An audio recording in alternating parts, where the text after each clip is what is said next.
ಆಡಬಾರದು ಎನ್ನುವ ಧೋರಣೆಯೂ ಇತ್ತು ನನ್ನದು. ಅಲ್ಲಿ ಇಲ್ಲಿ ಒಂದು ಕೊಂಡಿ ಬೆಳೆಸಿದ್ರೆ ಸಂಬಂಧದಲ್ಲಿ ಪರಿಸಮಾಪ್ತಿ ಆಗಬೇಕು. ಏನು ಆಡುವಾಗ ನಾನು ಬಂದ ಇಲ್ಲ ಸ್ವಾಮಿ. ಆದ್ರೆ ಆದ ಕಥೆಯನ್ನು ಕೇಳು. ಆಕೆ ಯಾರು? ಕೇವಲ ಹೆಸರಲ್ಲ, ಆಕೆ ಶಾಸ್ತ್ರೀಯ ಗೊತ್ತು. ಪತಿಯ ಸಾವಿಗೆ ಕಾರಣ ಅಂತ ನಿನ್ನ ಮೇಲೆ ಹಗೆಯನ್ನು ತೀರಿಸಿಕೊಳ್ಳಬೇಕು, ಸೇಡನ್ನು ತೀರಿಸಿಕೊಳ್ಳಬೇಕು ಎನ್ನುವುದಾಗಿ ಭಾವಿಸಿದ ಆದೀತ ಬದುಕಿನಲ್ಲಿ ಆದೀತ ಹೆಣ್ಣು ಏನು ಮಾಡ್ಯಾರ ನನ್ನಂತವನನ್ನ ನೋಡು. ಹಾಗೆ ತನ್ನಿಂದ ಅಸಾಧ್ಯ ಎನ್ನುವುದಾಗಿ ಭಾವಿಸಿ ಆಕೆಯನ್ನು ಆತ್ಮಹತ್ಯೆಗೂ ಮುಂದಿದ್ದಂತೆ. ಆ ಸಂದರ್ಭದಲ್ಲಿ ಆತ್ಮಹತ್ಯೆ ಮಾಡಿಕೊಳ್ಳಬಾರದು. ಈ ಆತನ ಮೇಲೆ ಹಾಗೆಯನ್ನು ತೀರಿಸಿಕೊಂಡೆ ಯಾವುದೋ ಪುಣ್ಯಾತ್ಮ ಸಲಹೆಯನ್ನು ಕೊಟ್ಟಂತೆ. ಆ ಪುಣ್ಯಾತ್ಮ ಬಹಳ ಬುದ್ಧಿವಂತನೇ ಇರಬೇಕು. ನನ್ನ ವೈರಿಯ ಹಾಗೆ ಹೆಂಡತಿಯಾದಂತ ಅವಳನ್ನ ಸಾಯುವಲ್ಲಿ ತಡೆದಂತ ಆ ಬುದ್ಧಿವಂತಿ ಎಲ್ಲಾದ್ರೂ ನನಗೆ ಸಿಕ್ಕಿದ್ರೆ ಅವನು ಜುಟ್ಟ ಕೊಯ್ಯಕ್ಕೆ ಕೇಳ್ತಿದ್ದೇನೆ. ಯಾಕೆ ಹೀಗೆ ಮಾಡಿದೆ ಅಂತ. ಏನು ಮಾಡುವ ಸಿಕ್ಕಿದೆ ಹೋಯ್ತಲ್ಲ. ಸಿಕ್ಕುವುದಿಲ್ಲ, ಕಷ್ಟ ಎದುರಿಗೆ ಬಂದ್ರು ಅವರೇ ಅಂತ ಗೊತ್ತಾಗ್ತದೆ. ಗೊತ್ತಾದ್ರು ನನಗೆ ಎದುರಿದ್ದವರು ನಿನ್ನ ಕಣ್ಣೆದುರಿಗೆ ನಡೆದ ಘಟನೆ ಅಲ್ಲ ನೋಡು. ಹಾಗಾಗಿ ಆಕೆ ಮಾಡಿದ್ದೇನು, ಆಕೆಗೆ ಆತ ಸಲಹೆಯನ್ನು ಕೊಟ್ಟಂತೆ ನೇರವಾಗಿ ಕಾಶಿ ದೇಶಕ್ಕೆ ಹೋದ. ಸರಿ ಮಾಡಿದ್ದಾನೆ. ಯಾಕೆ ಈ ಪ್ರಪಂಚದಲ್ಲಿ ಸಮಾಜದಲ್ಲಿ ಗಂಡ ಸತ್ತ ಮೇಲೆ ಹೆಣ್ಣನ್ನು ಮಾಡುವುದೇನು? ಶೇಷಾಯುಷ್ಯವನ್ನು ಕಳೆಯುವುದಕ್ಕೆ ಹರೇ ರಾಮ ಹರೇ ಶಿವ ಹೇಳಿಕೊಂಡು ಕಾಶಿಯನ್ನೋ ಮಠವನ್ನೋ ದೇವಮಂದಿರವನ್ನು ಸೇರಿ ರಾಮೇಶ್ವರಕ್ಕೆ ತೀರ್ಥಯಾತ್ರೆಗೆ ಹೋಗುತ್ತಲ್ಲ ಆಕೆ. ಆಕೆ ಅಲ್ಲಿ ಹೋದದ್ದೇ ಆಕೆ ಅಘನಾಶಿನಂತಹ ಗಂಗೆಯನ್ನ ಕುರಿತು ತಪಸ್ಸನ್ನು ಆಚರಿಸಿದಂತೆ ಆಕೆ ಒಂದು ಪ್ರತ್ಯಕ್ಷರಾಗಿ ಆಕೆಯ ಕಷ್ಟವನ್ನೆಲ್ಲ ತಿಳಿದು ಅದಕ್ಕೆ ಪರಿಹಾರವಾಗಿ ತನ್ನ ಮಗನಾದಂತ ವೇದವ್ಯಾಸನನ್ನು ಬಂದನಂತ. ಎಂತ ಸಂಗಮ ನೋಡಿದ್ರ. ಗಂಡ ಸತ್ತು ಹೋದಂತಹ ಸತ್ಯಶೀಲೆ, ಗಂಡನಿಂದ ಪರಿತ್ಯಕ್ತರಾದಂತಹ ಗಂಗೆ, ಹೆಂಡತಿ ಇಲ್ಲದೆ ಹೋದಂತಹ ವೇದವ್ಯಾಸ, ಒಂದಕ್ಕೊಂದು ಸರಿ ಇಲ್ಲದೆ ಹೋದವರ ಒಂದು ಸಹಕಾರಿ ಸಂಘಲ್ಲಿ ಏರ್ಪಟ್ಟಿದ್ದು ಉಂಟಾಯಿತು ಅಲ್ವಾ? ವೇದವ್ಯಾಸ ಬಂದ. ಹಾಗೆ ಕೂಡಿದ್ರು ಬೇಸರ ಇಲ್ಲ. ಆಗ ಅಂತವರೆಲ್ಲ ಕೂಡಿ ನಿನ್ನಂತವರಿಗೆ ದೊಡ್ಡ ಮದುವೆ ಮಾಡಿಸಿಬಿಟ್ಟು ಅಲ್ಲೇ ಯಾರ ಮನೆ ಹಾಳು ಮಾಡ್ಲಿಕ್ಕೆ ಹೋಗ್ತಾರೆ ಸಾಕು. ಬರುವಾಗ ಹಾಗೆ ಬರಲಿಲ್ಲ. ಆತ ಯಜ್ಞಕ್ಕೆ ಅರ್ಪಿಸಬೇಕಾದಂತಹ ರುದ್ರಪಿಂಡವನ್ನು ರುದ್ರಯಾಗಕ್ಕೆ ಅರ್ಪಿಸಬೇಕಾದಂತಹ ರುದ್ರಪಿಂಡವನ್ನು ಕೈ ಹಿಡಿದೇ ಒಂದೋ ಬಿಟ್ರೆ ಪಿಂಡ ದಂಡ, ಇಲ್ಲ ಬಿಟ್ರೆ ಪಿಂಡ, ಎರಡೋ ಒಂದಲ್ಲ ಒಂದು ಕೈಲಿರುವುದು. ಆ ಮುಖೇನವಾಗಿ ಪರಿಹಾರ ಸೂಚಿಸಿ ಬಿಟ್ಟಲ್ಲ ತನ್ನಂತಹ ಪಿಂಡವನ್ನ ಆಕೆಯ ಕೈಗೆ ಕೊಟ್ಟು ಇದರ ಮುಖೇನವಾಗಿ ನಿನ್ನ ಸಂಕಷ್ಟ ಪರಿಹಾರವಾಗುತ್ತದೆ. ಒಂದು ಕೆಲಸವನ್ನು ಮಾಡು, ನವಮಾಸ ಪರ್ಯಂತ 9 ತಿಂಗಳು 9 ದಿನ 9 ಗಳಿಗೆಯ ಪರ್ಯಂತ ನಿನ್ನ ಗರ್ಭಸ್ಥ ಶಿಶುವಂತೆ ಇದರ ಪಾಲಿಸಬೇಕಾದ್ರೆ ಅದರಿಂದಾಗಿ ನಿನ್ನ ಪಾಲಿಗೆ ಒಬ್ಬ ಮಗ ಪ್ರಾಪ್ತವಾಗ್ತಾನೆ, ಮಗ ಹುಟ್ಟಿ ಬರ್ತಾನೆ. ಅವನಿನ್ನ ವೈರಿಯನ್ನ ವಧಿಸಿ ನಿನ್ನ ಕಷ್ಟವನ್ನು ಪರಿಹರಿಸ್ತಾನೆ ಎನ್ನುವುದಾಗಿ ರುದ್ರಪಿಂಡವನ್ನ ಆಕೆಯ ಕೈಗೆ ಕೊಡ್ತಾನೆ. ಏನಾದೀತು ಇದರಿಂದ? ಏನಾದೀತು ಹೇಳ್ತೀನಿ ನೋಡು. ಒಬ್ಬ ಮಗ ಹುಟ್ಟಿಕೊಳ್ತಾನೆ. ಗಂಡ ಸತ್ತೋದಂತ ಹೆಣ್ಣೊಬ್ಬರಿಗೆ ಮಗ ಹುಟ್ಟಿದಂತಾದ್ರೆ ಪ್ರಪಂಚದಲ್ಲಿ ಎಂತ ಅಪಚಾರ ಅಲ್ಲ, ಕಲಂಕ ಅಲ್ಲ. ಅಪಚಾರ ಹೌದಯ್ಯ, ಅವಳಿಗೆ ಅಪಚಾರ ವಿಚಾರ ಬಿಡು. ನಿನಗೇನಾದೀತು ಅಂತ ಯೋಚನೆ ಮಾಡಿದ್ಯಾ? ಹಾಗೆ ಹುಟ್ಟಬಹುದಾ ಅಂತ ಮಗ ಯಾರಾಗ್ತಾರೆ? ಅವ ಅಯೋಗ್ಯನಾಗ್ತಾನೆ. ಅವನೇ ನಿನ್ನ ಪಾಲಿಗೆ ಮೃತ್ಯು.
ಹುಟ್ಟುವಂತ ಪಿಂಡದಿಂದ ಹುಟ್ಟುವಂತ ಹುಡುಗ ಅಯೋನಿಜ ನೆನೆಸಿಕೊಳ್ತಾನೆ.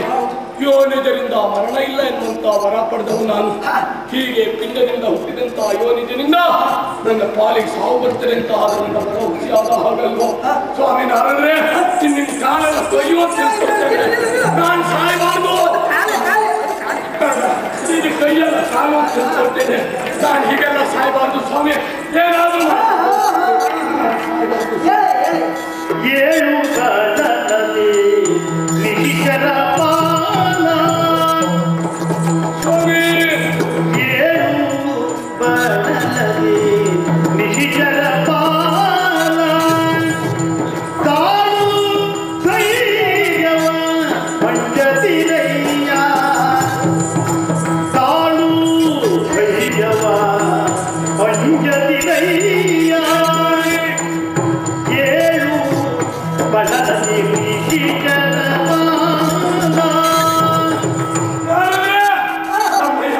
ಕೈ ಮುಗಿದ್ದೇನೆ, ಕಾಲು ಹಿಡಿದ್ದೇನೆ. ನಾನು ಸಾಯಬಾರ್ದು. ನೋಡಿಲ್ಲ ಎಂತಹ ಕೆಚ್ಚದೆ ಉಳ್ಳ ಕೇವಲ ಮರಣ ಸನ್ನಿಹಿತವಾಗಿದೆ ಎಂದ ತಕ್ಷಣದಲ್ಲಿ ಎಷ್ಟೊಂದು ಧೃತಿಯನ್ನ ಗೆಟ್ಟೆ ನೀನು. ಸಾವಿರದ ತಕ್ಷಣದಲ್ಲಿ ಎಲ್ಲವೂ ಹೆದರುವರು. ಆದರೆ ನೀನು ಯೋಚಿಸುವುದು ಕಡಿಮೆ ಆಗ್ತದೆ ಅಂತ ಹೇಳಿದ್ದಲ್ಲ. ಹುಡುಗ ಹುಡ್ತಾನೆ, ಹುಡುಗ ಹುಡ್ತಾನೆ, ಪಿಂಡದಿಂದ ಹುಟ್ಟುವಂತ ಹುಡುಗನನ್ನು ಮಂಡೆಗೆ ನೋಡಿದ್ದಾನೆ. ಅಯ್ಯೋ ಸಾಯಬಾರ್ದು, ಸಾಯಬಾರ್ದು. ನಾನು ಹೇಳಿದ್ದೇನೆ ಸಾಯ್ತೇನೆ ಅಂತ ಹುಟ್ಟುವ ಮಗನಿಂದ ಹುಟ್ಟಿದ್ದಾನೆ ಇಲ್ಲ. ಹೇಳಿದಲ್ಲ 9 ತಿಂಗಳು 9 ದಿನ 9 ಗಳಿಗೆ ಕಳಿಬೇಕು.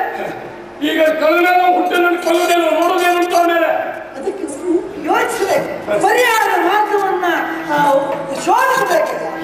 ನಾನಿದ್ದೇನಲ್ಲ, ನಾನು ಹೇಳ್ತೇನೆ 9 ತಿಂಗಳು ಕಲಿಯುವುದಕ್ಕೆ ಅವಕಾಶವನ್ನೇ ಕೊಡದಿದ್ದಾಗ ಹುಟ್ಟುವುದೇಗಾದ. ಏನು ಮಾಡೋಣ? ನಿನ್ನದಂತ ಈ ಅಲ್ಲಿ ಅಂತ ಸಂಪತ್ತನ ಸೂರ್ಯಗೆ ಬರುವಾಗ ಕಾಲ ಎಷ್ಟು ಕಳೆದು ಹೋಗಿದೆ. 9 ತಿಂಗಳು ಕಳೆದೋಯ್ತು. ಈ 9 ತಿಂಗಳು ಕಳೆದ ಮೇಲೆ ಕತ್ತಿ ಇದು ಇನ್ನು ಹುಡುಗಕ್ಕೂ 9 ದಿವಸ ಅಲ್ಲ ಸ್ವಾಮಿ. ಹಾಕಲ್ಲ ಸಾಯ್ತೇನೆ. ಸ್ವಲ್ಪ 9 ದಿನ 9 ಗಳಿಗೆ ಅವಕಾಶ ಎನ್ನುವುದಿದೆ. ಅಷ್ಟರೊಳಗಾಗಿ ನೀರಲ್ಲಿಯವರೆಗೆ ಹೋಗಿ ಆ ಪಿಂಡವನ್ನ ನಾಶ ಅಮಗ ಹುಟ್ಟುತ್ತದೆ.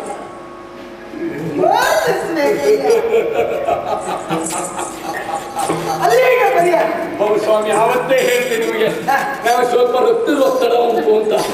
ಅಲ್ವಾ ಸಾವು ಎಂಬ ಅಕ್ಷರದಲ್ಲಿ ಹೆಚ್ಚು ಬಿಟ್ಟೆ ತಪ್ಪಿಸಿಕೊಳ್ಳುವ ಬಗೆ ಯೋಚಿಸಲಿಲ್ಲ. ಈಗ ಗೊತ್ತಾಯ್ತು ಅಲ್ವಾ? 9 ದಿವಸ ಅವಧಿ ಉಂಟು. 9 ದಿನ 9 ಗಳಿಗೆ ಹೋಗ್ತೇನೆ ಕಾಶಿ ಇಲ್ಲ ಅಲ್ವಾ? ರುದ್ರಪಿಂಡವನ್ನು ಹಿಡಿದು ಕುಂತಂತ ಸತ್ಯಶೀಲೆ ಅವಳ ತಲೆ ಕಡಿತೇನೆ, ಪಿಂಡ ಹಿಡಿತೇನೆ, ನೆಲಕ್ಕೆ ಬಡಿತೇನೆ, ಅದು ಚೂರ್ಣ ಚೂರ್ಣ ಚೂರ್ಣ ಚೂರ್ಣ ಚೂರ್ಣ ಮಾಡಿಬಿಡ್ತೇನೆ. ಸಂತಾನದಲ್ಲಿ ತಿಳ್ಕೊಳ್ಳಿ. ಹೌದೌದು, ಒಂದು ಆಶೀರ್ವಾದ ಮಾಡಿ. ಅಲ್ಲ ನೀವು ಕಡಿತೀನಿ ಅಂತ ಗೊತ್ತುಂಟು, ಒಂದು ಆಶೀರ್ವಾದ ಮಾಡಿದ್ದೀನಿ. ಸ್ವಲ್ಪ ಅಲ್ಲಿವರೆಗೆ ಹೊರಟು ನಿಂತಲ್ಲ, ನೀನು ಒಬ್ಬನೇ ಹೋಗುವುದಲ್ಲ. ನನ್ನ ವಿಚಾರ ನನ್ನ ಧೋರಣೆ ಅಲ್ಲ, ಇನ್ನಾದಂತವರು ಯಾವ ಸಿದ್ಧತೆಯನ್ನು ಮಾಡಿಕೊಂಡಾರು ನನ್ನ ಒಬ್ಬನಿಂದ ಆಗಲಿಕ್ಕುಂಟ. ನೀನು ಆ ಪಿಂಡವನ್ನು ನಾಶಗೊಳಿಸಬೇಕು. ನೀನು ಆದಷ್ಟು ಬೇಗ ಮೇಲೆ ಹೋಗಬೇಕು ಅಂತ ನನ್ನ ಆಸೆ. ಮೇಲೆ ಎಲ್ಲದೂ ಅಲ್ಲ, ಅಲ್ಲ ಈ ಸ್ಥಾನಕ್ಕಿಂತ ಇನ್ನೂ ಮೇಲೆ ಎತ್ತದ ಸ್ಥಾನ, ಮೃತ್ಯುವನ್ನೇ ಜಯಿಸಬೇಕು. ಆದ್ರೆ ಈಗ ಹೊರಟು ನಿಂತಿಯಲ್ಲ, ನೀನು ಒಬ್ಬನೇ ಹೋಗುವುದು ನನಗೆ ಅಷ್ಟೊಂದು ಇಷ್ಟದ ವಿಚಾರ ಅಲ್ಲ. ಮತ್ತೆ ಯಾರು ಹೋಗ್ಬೇಕು? ನೀನು ಒಬ್ಬನೇ ಹೋಗೋದಲ್ಲ, ನಿನ್ನ ಒಟ್ಟಿಗೆ ನಿನ್ನ ಕುಲ ಕುಟುಂಬ ಎಲ್ಲ ಒಟ್ಟಿಗೆ ಹೋಗಲಿ ಅಂತ. ನನ್ನ ಕುಲ ಕುಟುಂಬ ಎಲ್ಲ ಸೇರಿ ನನ್ನ ಸ್ಮಶಾನ ಯಾತ್ರಕ್ಕೆ ಕೊಡಿ ಅಂತಲ್ಲ. ಎಂತ ಮಾತಾಡ್ತೀರಿ ಸ್ವಾಮಿ ನೀವು? ಎಲ್ಲ ನಾವು ಸತ್ತು ಹೋಗಿರ್ತಲ್ಲ. ಯಾಕೆ ಹೇಳಿದೆ? ಈ ಮೃತ್ಯುವನ್ನೇ ಜಯಿಸುವ ಮೃತ್ಯುಂಜಯರಾಗಲಿಕ್ಕಿದ್ದವನಿ ಆ ವಿಜಯೋತ್ಸವವನ್ನು ನಿಮ್ಮವರೆಲ್ಲ ನೋಡ್ಬೇಕು. ಹೆಣ್ಣಾದಂತ ಅವಳ ಕೆಲವು ವ್ಯವಹಾರದ ಗುಟ್ಟು, ಗಂಡಾದಂತ ನನಗೆ ಗೊತ್ತಿರುವುದಿಲ್ಲ. ನನ್ನ ತಂಗಿಯೊಬ್ಬಳಿದ್ದಾರೆ. ನಾನು ಯಾಕೆ ಹೇಳಿದೆ? ಅಲ್ಲೇ ತಕ್ಷಣ ಅವಳ ಕಣ್ಣೀರನ್ನು ನಿಲ್ಲಿಸಿದ. ಆಗ ನಿನ್ನ ಎಲ್ಲಿಯಾದ್ರೂ ಹೃದಯ ಕಡೆಗೆ ಬಿಟ್ಟರೆ ನೀನು ಮೃತ್ಯುವನ್ನು ಕೈ ಮಾಡಿಕಲ್ಲ. ಆ ಕಾಲಕ್ಕಾಗಿ ನಿಮ್ಮ ತಂಗಿ ಇದ್ದಾಳಲ್ಲ, ಅವಳನ್ನೇ ಕರೆದುಕೊಂಡು ಹೋದೆ ಅಂತ ಅಣ್ಣನ ಸಾವಿಗೆ ಈಕೆ ಕಾರಣ ಅಂತ ಗೊತ್ತಾದ್ರೆ ಅವಳೇ ಮಚ್ಚದಿಂದ ನಿನ್ನ ಕಟ್ಟಿ ಹೆಣ್ಣಿನ ರಕ್ತದ ಬಲಿನಾಗುವುದೇ. ನೀನು ಹೋಗೋದಕ್ಕೆ ನಿನ್ನ ತಂಗಿ ಹೋಗು. ಆಯ್ತು, ಇಷ್ಟು ಕಾರ್ಯ ಮಾಡಿ ಬಂದ ಮೇಲೆ ನಮ್ಮ ನಿಮ್ಮ ಭೇಟಿಯನ್ನು ನಾನು ಇಲ್ಲಿ ಬರ್ಲಿಕ್ಕಿಲ್ಲ, ಒಂದು ಕೆಲಸ ಮಾಡು. ಸಿಗ್ಲಿಕ್ಕಿಲ್ಲ. ನಿನ್ನ ಚೈತ್ರ ಇಲ್ಲಿಗೆ ನಿಲ್ಲಬಾರದು, ದಿಗ್ವಿಜಯ ಮುಂದುವರಿಬೇಕು. ನೀನು ಆದಷ್ಟು ಬೇಗ ಯಮಲೋಕಕ್ಕೆ ಹೋಗ್ಬೇಕು. ಶೀಘ್ರಮೇವ ಯಮಲೋಕ ಪ್ರಾಪ್ತಿರಸ್ತು. ಒಂದು ಆಶೀರ್ವಾದ. ನನಗೆ ಮರಣ ಭೀತಿಯನ್ನು ಹುಟ್ಟಿಸಿದಂತ ಯಮನನ್ನ ಗೆಳೆದು ಆ ಸ್ಥಾನದಲ್ಲಿ ನಾನಿರಬೇಕು. ಯಾಕೆಂದ್ರೆ ನಿಮ್ಮೂರಲ್ಲ ಹೆಚ್ಚಿಗೆ ತಂದೆ ಅಲ್ವಾ? ಹಾಗಾದ್ರೆ ಅಲ್ಲಿಯ ಸೂತ್ರ ನೀರು ಹಿಡಿದಂತಾದ್ರೆ ಅವರಿಗೆಲ್ಲ ಸಂಕಷ್ಟ ಪರಿಹಾರ ಇಲ್ಲಿ ಕೆಲವು ದಿವಸ ಬೇಕಾದೀತು. ಎಷ್ಟು ದಿನ ನಿನಗೆಲ್ಲ ಎಷ್ಟು ದಿನ ಬೇಕಾ? ಒಂದು 10-12 ದಿವಸ ಅಂತೂ ಬೇಕು. ಒಂದು ಕೆಲಸ ಮಾಡಿ, ಇಷ್ಟು ಕಾರ್ಯ ಮಾಡುವಲ್ಲಿ ಒಂದು 12 ದಿವಸ ಅಲ್ವಾ? 12ನೇ ದಿವಸಕ್ಕೆ ನೀವು ಇಲ್ಲಿ ಬನ್ನಿ. 12 ದಿನ ಮಾತ್ರ ಅಲ್ಲಿ 14 ಬರ್ತದೆ.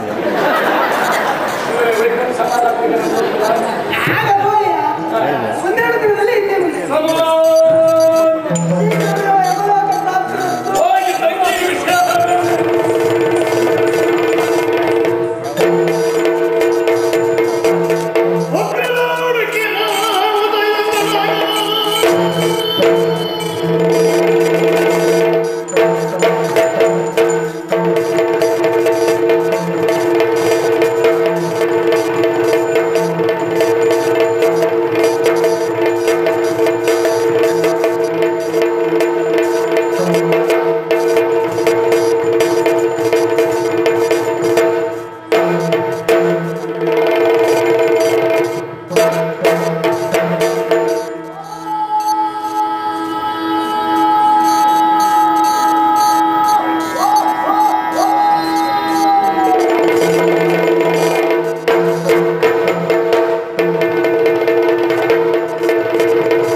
ಅವಳು ಹಿಡಿದಂತ ಪಿಂಡವನ್ನ ಭಗ್ರಗೊಳಿಸುವುದರ ಜೊತೆಯಲ್ಲಿ ಅವಳನ್ನ ಕೊಂದುಕೊಳ್ಳಬೇಕು. ಇದಕ್ಕೆ ನಿನ್ನ ಸಹಾಯ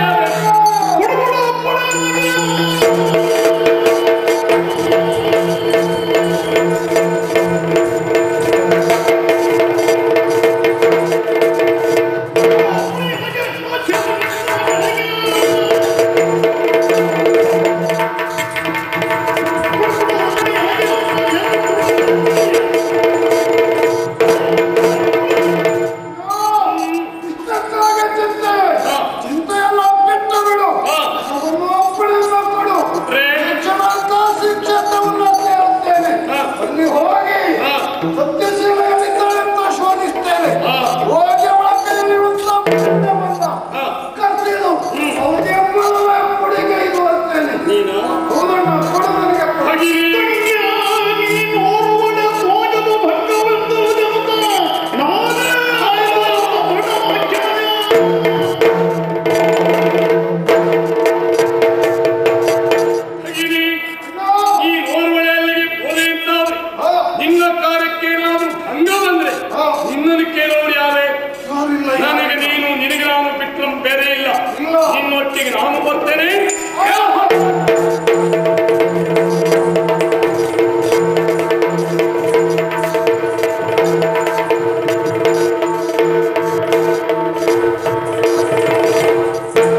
ಓ ಅವಳಲ್ಲ ಅಲ್ಲ ಯಾರೋ